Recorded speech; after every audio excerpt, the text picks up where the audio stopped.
हल षष्ठी को ललही शस्त्र या हर छठ के नाम से भी जाना जाता है। यह एक हिंदू त्योहार है जो भगवान बलराम को समर्पित है, जो श्री कृष्ण के बड़े भाई थे। हर छठ का त्योहार भाद्रपद महीने के कृष्ण पक्ष की षष्ठी को मनाया जाता है। हल षष्ठी का व्रत महिलाएं अपने परिवार की सुख समृद्धि और संतान की दीर्घ आयु के लिए रखती हैं। यह व्रत षष्ठी माता का व्रत होता है। बलराम जी के जन्मोत्सव के उपलक्ष्य में इसे मनाया जाता है और बलराम जी का प्रधान शस्त्र हल होता है। इसी से यह हलधर कहलाते हैं और यह व्रत हल षष्ठी कहलाता है। हल किसानों का भी प्रमुख औजार है जिनसे वे खेती का कार्य करते हैं, अतः यह किसान त्योहार भी है। हल षष्ठी व्रत में शिव परिवार अर्थात शिव जी, माता पार्वती, सिद्धि बुद्धि सहित गणेश जी, स्वामी कार्तिकेय और इनके अलावा भगवान श्री कृष्ण और बलराम जी तथा हल षष्ठी माता की विशेष पूजा होती है। आज की इस वीडियो में आप सुनेंगे हल षष्ठी व्रत की प्रमुख 6 कहानियाँ। प्रथम कहानी के अनुसार बहुत समय पहले की बात है।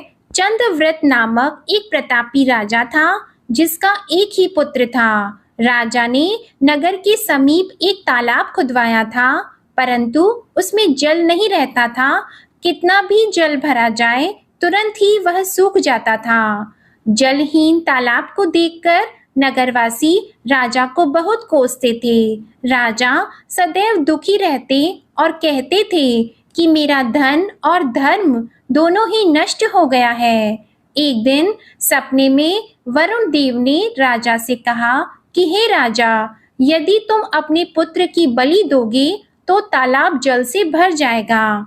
सुबह होने पर राजा ने सपने की बात दरबार में बताई और कहा कि मैं अपने इकलौते पुत्र का बलिदान नहीं कर सकता, चाहे तालाब में पानी रहे या न रहे। राजा की बात सुनकर राजकुमार बोला, मैं स्वयं अपनी बलि दे दूंगा, क्योंकि मेरे बलिदान से पिता का सुयश बढ़ेगा और जनता को सुख मिलेगा। यह कहकर राजकुमार स्वयं तालाब की तलहटी में जाकर बैठ गया और उसके प्रभाव से तालाब तत्काल जल से भर गया।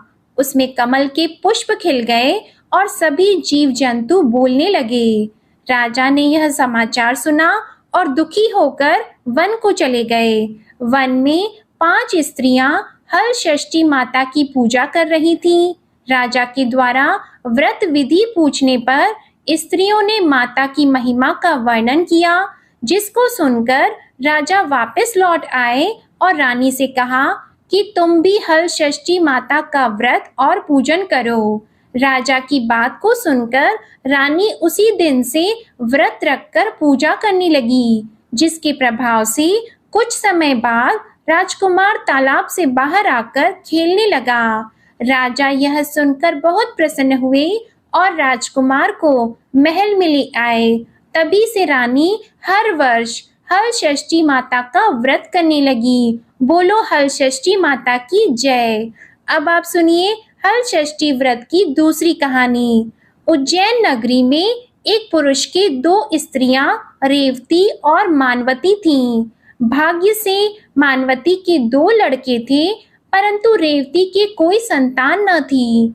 सौत के 2 लड़कों को देखकर वह हमेशा ईर्ष्या से जला करती थी। एक दिन ईर्ष्या के वशीभूत होकर वह मानवती से बोली, हे बहन, तुम्हारे पिता बहुत बीमार हैं, उन्होंने तुम्हें देखने के लिए बुलवाया है। अभी एक राहगीर यह संदेश देकर गया है। यह सुनकर मानवती अपने दोनों पुत्र रेवती को सौंपकर पति की आज्ञा लेकर अपने पिता के घर चली गई। इधर रेवती ने सौत के 2 लड़कों को मारकर गांव के बाहर जंगल में फेंक दिया। उधर मानवती पिता को सकुशल देखकर चकित हुई और अनिष्ट की आशंका से वापस लौटने लगी। तब मानवती की माता बोली कि हे बेटी, आज हल षष्ठी माता का व्रत है, अतः आज मत जाओ। बात सुनकर मानवती ने व्रत रखकर शाम को हल षष्ठी माता का पूजन किया और प्रार्थना की कि हे माता, मेरे बच्चों को संकट से बचाए रखना तथा उनको दीर्घ आयु करना। दूसरे दिन वह माता पिता को प्रणाम करके अपने घर को चली। गांव के बाहर अपने दोनों बच्चों को खेलता देखकर वह सोचने लगी कि मेरे बच्चों को यहाँ कौन लाया। तब बच्चों ने कहा कि हमें तो विमाता रेवती ने मारकर यहाँ फेंक दिया है। सायंकाल में देवी माता आकर हमें जीवन दान दे गई हैं। इसे हल षष्ठी माता की कृपा मानकर मानवती माता का गुणगान करती हुई अपने घर को आई। गांव की सभी स्त्रियां यह सुनकर आश्चर्य करने लगी और उसी दिन से सभी हल षष्ठी माता का पूजन और व्रत करने लगी। प्रेम से बोलो हल षष्ठी माता की जय। अब आप सुनिए हल षष्ठी माता की तीसरी कहानी। दक्षिण दिशा के एक सुंदर नगर में एक धनवान ग्वाला रहता था। उसकी पत्नी अत्यंत चालाक और कंजूस थी। अपने 5 पुत्रों के साथ वह सुख से रहती थी। एक समय हल षष्ठी के दिन वह ग्वालिन गाय के दही को भैंस का दही बताकर सारा दही बेचकर आई, जबकि इस दिन भैंस का दही लेने का विधान है। उसके इस पाप से 5 पुत्र मर गए। तब ग्वालिन माथा पीट पीट कर रोने लगी। इतने में उसकी एक पड़ोसन ने आकर उसका हालचाल पूछा। उसने रोते हुए उन्हें सारी बात बताई और वह बोली, हे ग्वालिन, तुम तुरंत सभी के घर जाकर वह दही वापस लेकर भैंस का दही देकर आओ। यह सुनकर ग्वालिन सभी के घर जाकर वह दही वापस लेकर भैंस का दही देकर आई, जिससे हल षष्ठी माता का कोप शांत हो गया और उनकी कृपा से ग्वालिन के 5 पुत्र जीवित हो गए।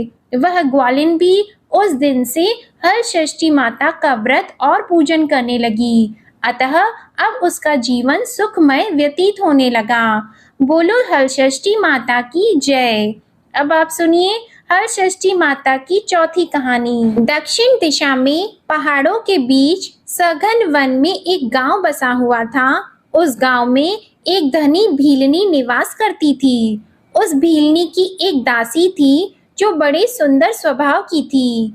उसके 2 सुंदर रूपवान बालक थे तथा मालकिन भीलनी के 5 लड़कियां थीं। भीलनी दासी के दोनों सुंदर बालकों को बहुत प्यार करती थी। इस प्रकार भादो मास की छठ को भीलनी ने दासी को जंगल से लकड़ी लेने को भेज दिया। दासी लकड़ी लेने जंगल में गई।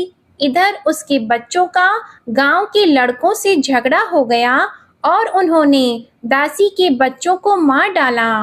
भीलनी ने दुखी होकर उन्हें गांव के बाहर ले जाकर जला दिया और उनकी अस्थियां लेकर घर आईं।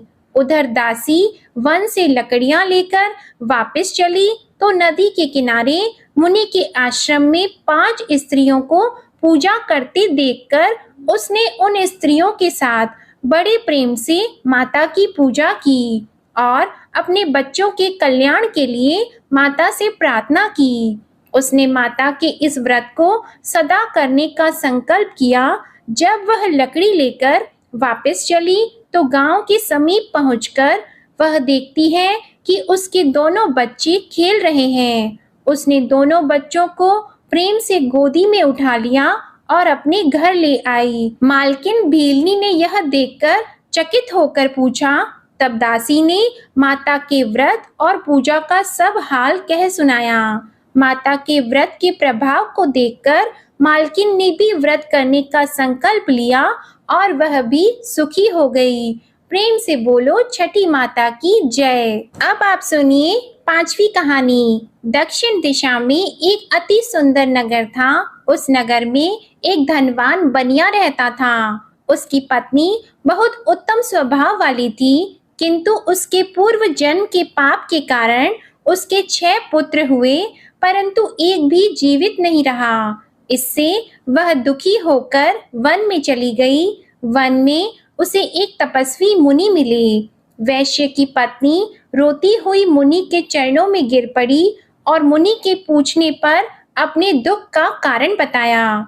मुनिराज ने ध्यान लगाकर उसके बालक को वरुण, कुबेर, इंद्रलोक में खोजा, परंतु बालक नहीं मिला। तब वह समाधि लगाकर ब्रह्मलोक गए। वहां वह बालक दिखाई दिया। मुनि ने कहा, हे बालक, तुम्हारे वियोग में तुम्हारी माता मृत्यु लोक में तड़प रही है, इसलिए तुम मेरे साथ चलो। यह सुनकर वह बालक बोला, हे मुनिराज, मैं कई बार गया और वापस आया हूँ। अब गर्भ के दुख से मैं दुखी हूँ, इसलिए अब मैं नहीं जाऊंगा। मुनिराज ने उसे बहुत समझाया, परंतु वह तैयार नहीं हुआ और मुनिराज से बोला कि उनसे कहना कि वह मुझे पाने के लिए हलषष्ठी माता का व्रत करें और व्रत के प्रभाव से मेरे उत्पन्न होने पर मेरी पीठ पर पोता से प्रहार करें, तो इस क्रिया से मैं दीर्घ आयु हो जाऊंगा। यह सुनते ही मुनि की समाधि खुल गई और उन्होंने सामने बैठी वैश्य पत्नी को पुत्र का संदेश कह सुनाया। वह संतुष्ट होकर घर वापस आई और समय आने पर हलषष्ठी व्रत किया। पुत्र रत्न उत्पन्न होने पर उसने पूजा के अंत में बालक की पीठ पर पोता मारा, जिसके प्रभाव से वह दीर्घ आयु हो गया। अब वह वणिक पत्नी के सदैव हलषष्ठी माता के व्रत करने का संकल्प लेकर सुखपूर्वक जीवन व्यतीत करने लगी। बोलो हलषष्ठी माता की जय। अब आप सुनिए हलषष्ठी माता की छठवीं कहानी। प्राचीन काल में सुभद्र नामक एक राजा था। उसकी पत्नी का नाम सुवर्णा था। उसके हस्ती नामक एक प्रतापी पुत्र था, जिसने अपने नाम से हस्तिनापुरी बसाई थी। एक दिन राजा का लड़का अपनी धाय के साथ गंगा स्नान को गया। वहां उसे एक गाह ने निगल लिया। यह सुनकर सुवर्णा अत्यंत दुखी हुई और उसने क्रोध में धाती के पुत्र को भाड़ की धधकती अग्नि में डलवा दिया। धाती पुत्र शोक में निर्जन वन में जाकर एक शिव मंदिर में जाकर शिव पार्वती और गणेश जी की उपासना करने लगी। वह प्रतिदिन तृणधान तथा महुआ खाकर समय बिताती थी। व्रत के प्रभाव से भाद्रपद कृष्ण पक्ष के एक दिन उसका लड़का अग्नि से निकल आया। राजा रानी भाड़ से लड़के को जीवित निकलते देखकर आश्चर्य करते हुए पंडितों से उसकी जीवित निकलने का कारण पूछने लगे। तभी इस रहस्य को बताने के लिए शिवजी की आज्ञा से दुर्वासा ऋषि वहां आए। राजा रानी ने उनका स्वागत किया और लड़के के जीवित निकलने का रहस्य पूछा। दुर्वासा ऋषि बोले, हे राजन, इस द्राति के वन में नियम पूर्वक श्रद्धा से भगवान शंकर पार्वती, गणेश तथा स्वामी कार्तिकेय का पूजन किया है। इसके प्रभाव से ही इसका लड़का जीवित हो गया था। आप भी यह व्रत किया करें। राजा रानी दुर्वासा ऋषि को विदा करके द्राति पुत्र के पास गए। उन्हें वहां कुश पर बैठे पलाश के नीचे शिवजी का पूजन करते देखा तो उसे अपनी मां धाती से मिला दिया।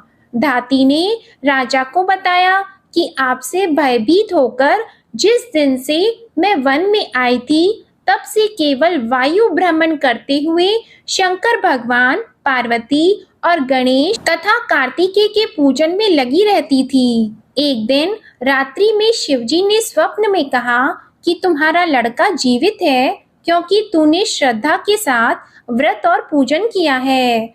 तुम्हारी रानी भी इस व्रत को करे तो उसका लड़का भी मिल जाएगा और उसके और लड़के भी होंगे। यह सुनकर राजा रानी ने श्रद्धा भक्ति के साथ इस व्रत को किया, जिसके प्रभाव से राजा का लड़का गाह के मुंह से जीवित निकल आया। फिर व्रत के प्रभाव से राजा के और भी पुत्र हुए और उसके राज्य में सुख शांति हो गई। उसके राज्य में अनावृष्टि, दुर्भिक्षी, महामारी सदा के लिए समाप्त हो गई। प्रेम से बोलो हलषष्ठी माता की जय।